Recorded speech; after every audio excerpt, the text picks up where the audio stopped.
कैसे हो? I hope अच्छे होंगे। तो आज का वीडियो जो वो हिस्ट्री का शॉर्ट्स नोट्स है, दो हिस्ट्री का प्रीवियस ईयर में। अब हमारे चैनल पर नए हैं तो चैनल को सब्सक्राइब करके बेल आइकन को प्रेस करके और दोस्तों के बीच इसे शेयर भी कीजिए। तो चलिए हम बढ़ते हैं क्वेश्चन की तरफ। क्वेश्चन का शुरुआत हो चुका है। हिस्ट्री का प्रीवियस ईयर है, ये देखिए।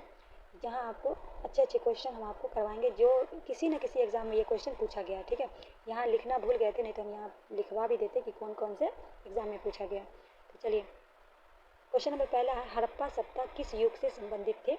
हड़प्पा सभ्यता जो है ये किस युग से संबंधित थे? यहाँ कोई ऑप्शन नहीं है, डायरेक्ट आंसर है कांस्य के युग से। हड़प्पा सभ्यता जो किस युग से? कांस्य के युग से।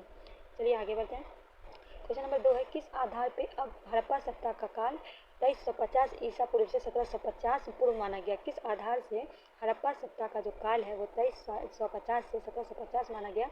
तो आंसर हो जाएगा रेडियो कार्बन प्रशिक्षण 14 के द्वारा। किसके द्वारा? रेडियो कार्बन प्रशिक्षण 14 के द्वारा। चलिए आगे बढ़ते हैं। क्वेश्चन नंबर 3 है, भारत का सबसे प्राचीन धर्म ग्रंथ किसे माना गया? भारत का जो सबसे जो है भारत का सबसे धार्मिक ग्रंथ किसे माना गया है? तो सबसे धार्मिक किसे माना गया? वेद को। ये कितने हैं? 4 हैं। वेदांत की बात करें तो कितने हैं? 6 हैं। ठीक है, चलिए आगे। क्वेश्चन नंबर 4 है, संगम युगीन इतिहास जानने का महत्वपूर्ण स्रोत क्या? अगर हम संगम युगीन के इतिहास को जानेंगे तो उसका हम किस आधार से उसको जानेंगे? तो संगम युगीन साहित्य पढ़ेंगे तो उसके इतिहास को हम अच्छे से जान लेंगे। ठीक है, चलिए हम बढ़ते हैं नेक्स्ट क्वेश्चन की तरफ। कोई प्रॉब्लम इतना क्वेश्चन में नहीं ना? तो आगे क्वेश्चन नंबर 5 है, बहमनी साम्राज्य की स्थापना कब की गई? बहमनी साम्राज्य की स्थापना जो है 1347 ईस्वी में की गई। ठीक है, क्वेश्चन नंबर 6, तुगलक वंश के संस्थापक कौन थे? तो तुगलक वंश के कौन थे? गयासुद्दीन तुगलक। कौन थे? गयासुद्दीन तुगलक। क्वेश्चन नंबर 7 है, हड़प्पा सभ्यता का काल कितना ईस्वी से कितना पूर्व माना गया है? हड़प्पा सभ्यता जो है वो 250 से 1700 ईस्वी, मतलब 2500 से 1700 ईसा पूर्व माना गया है। क्वेश्चन नंबर 8 है, संगम साहित्य से कौन सा क्षेत्र इतिहास जाना जाता है? संगम साहित्य से कौन सा क्षेत्र इतिहास जाना जाता है? दक्षिण भारत का इतिहास। नेक्स्ट है, गजनी साम्राज्य की स्थापना किसने की? तो गजनी साम्राज्य की स्थापना जो है अल्पगीन नामक तुर्क सरदार ने। किसने की? अल्पगीन नामक तुर्क सरदार ने। चलिए क्वेश्चन नंबर 10 है, संगम साहित्य में किसे महाकाव्य स्वीकार किया गया? तो संगम साहित्य में किसे महाकाव्य स्वीकार किया गया? इसे किया गया शिल्पदीकारणम। क्या होगा आंसर? शिल्पदीकारणम। क्वेश्चन नंबर 11 है, किसमें 16 महाजनपदों की सूची उपलब्ध है? किसमें जो है 16 महाजनपदों की सूची उपलब्ध है? तो अंगुत्तर निकाय। क्या होगा? अंगुत्तर निकाय।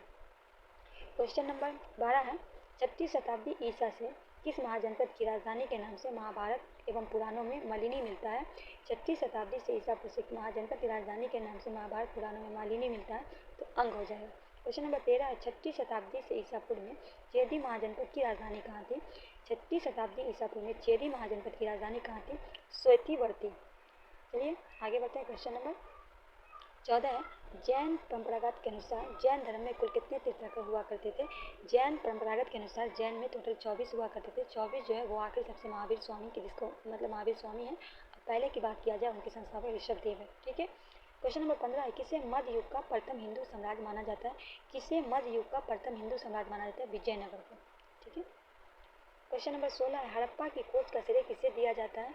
हड़प्पा का इनकी जो खोज का ये दिया जाएगा 1920 में राम बहादुर दयाराम सैनी को। क्वेश्चन नंबर 17 है, जैन धर्म के पहले तीर्थंकर एवं संपादक कौन थे? हमने आपको ऊपर बताया था कि जैन धर्म के पहले तीर्थंकर और संपादक कौन थे? ऋषभदेव थे। क्वेश्चन नंबर 18 है, जैन धर्म के दूसरे तीर्थंकर कौन थे? तो जान लीजिए दूसरे कौन थे?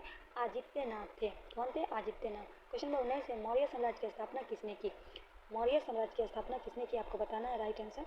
तो चंद्रगुप्त मौर्य ने की। कब की? 322 ईसा पूर्व। ये मौर्य साम्राज्य के संस्थापक थे जो 322 में मौर्य साम्राज्य की स्थापना की। क्वेश्चन नंबर 20 है, नंद वंश के अंतिम शासक घनानंद को किसने हराया? नंद वंश का अंतिम शासक जो था घनानंद था। ठीक है, ये बात भी हमको याद रखना है। उसे हराया था चंद्रगुप्त मौर्य ने। किसने हराया था? चंद्रगुप्त मौर्य ने। नेक्स्ट है, सैयद वंश के संस्थापक कौन थे?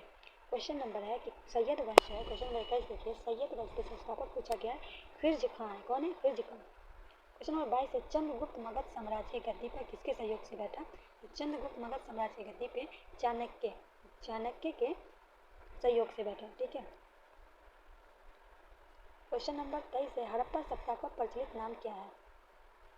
हड़प्पा सभ्यता का क्या है? सिंधु घाटी सभ्यता। क्वेश्चन नंबर 24 है, मौर्य वंश के बाद किस वंश का राज स्थापित किया गया? मौर्य वंश के बाद किस वंश ने राज स्थापित किया? ये आपको बताना। क्या हो जाएगा राइट है? शुंग वंश। क्वेश्चन नंबर 25 सुंग वंश के संस्थापक कौन था?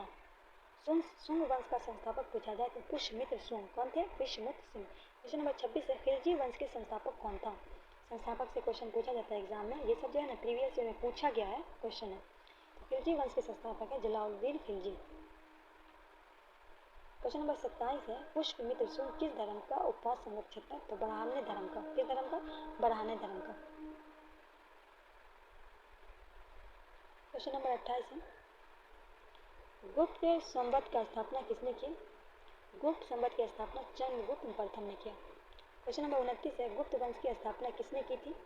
गुप्त संवत की अगर पूछे, यहाँ पे ना क्वेश्चन बच्चे से गलत हो जाता है और गलत करके आता हुआ क्वेश्चन हम गलत कर देते हैं। देखिए गुप्त संवत अगर की स्थापना पूछे तब आप मारिएगा चंद्रगुप्त प्रथम ने। अगर पूछे गुप्त वंश की स्थापना किसने किया तो ये नहीं होगा, श्रीगुप्त होगा। क्या होगा? श्रीगुप्त होगा। इसीलिए दोनों क्वेश्चन जो है इससे जो बच्चे को ज़्यादा यहाँ पे ये वेरी वेरी इंपॉर्टेंट क्वेश्चन है, इसको आप याद कर लीजिए, ठीक है। क्वेश्चन नंबर 30 है किस वंश को भारत की संस्कृति में स्वर्ण युग कहा जाता है? किस वंश को भारत के संस्कृति में स्वर्ण युग कहा जाता है? गुप्त काल हो जाएगा, ठीक है। कौन से? गुप्त काल को। दोस्तों सेशन कैसा लगा हमें ज़रूर बताइएगा। अगर आप हमारे चैनल पर नए हैं तो चैनल को आपको सब्सक्राइब करके बेल आइकन प्रेस कर लेना। इससे क्या होगा कि मेरा नोटिफिकेशन आपको टाइम से मिले और आप क्लास में जुड़ सके। अगर क्लास अच्छा लगे तो आपको लगे कि हाँ ये अच्छा है तो उसे शेयर कर दीजिएगा। आपका जो भी ग्रुप हो उसमें, व्हाट्सअप हो, जो भी ग्रुप हो, और इस तरह का ही क्वेश्चन हम लाते रहेंगे। अगर आप बीपीएससी टीआर उर्दू की तैयारी भी कर रहे हैं तो हम आप जाके देखिए, हमने उर्दू का क्वेश्चन अलग बना रखा है जो प्रीवियस ईयर है, कवायद से है, आप उसे भी ज़रूर लगाइए। ठीक है, मिलते हैं हम नेक्स्ट वीडियो में नेक्स्ट टॉपिक के साथ। तब तक के लिए हमें दीजिए इजाज़त। अल्लाह हाफिज़।